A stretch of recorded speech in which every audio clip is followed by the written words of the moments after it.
space, a very dangerous place.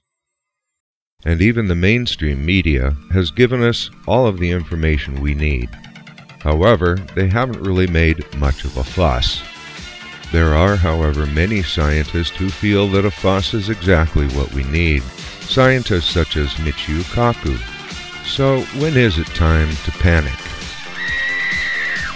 One good source for staying tuned to the important events happening within our solar system and on our planet is Suspicious Observers, who gets a big tip of the hat, and if you're not subscribed to him on YouTube, we strongly recommend that you do. There is, however, one item that is not being discussed and is a great tool to use in order to determine, is it time to panic? I might be moving to Montana soon. And that tool is the Magneto-pause standoff distance. What we are actually concerned with here is commonly referred to nowadays as a solar kill shot, and is expected to be a repeat of an 1800s event called the Carrington event, which we're not going to discuss here, but that we do recommend you look up on the web.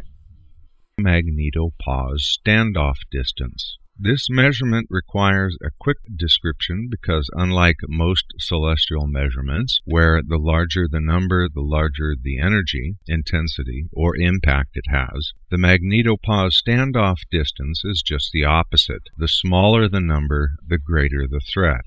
As all of you may recall, we have a bubble of magnetic field energy that envelops us and protects us, just like those force fields from science fiction. No doubt the source of these artificially created ones, our own protective force field, acts to deflect and redirect incoming particles, either matter or photons, away from the direct surface of the Earth. Sometimes these incoming particles push weakly against our shield and we laugh. But at other times, like during powerful solar eruptions, which happen to be earthward directed, these particles can push very strongly indeed against our shield, as in this illustration. The standoff distance is how far away from the Earth this field stands away or off from us.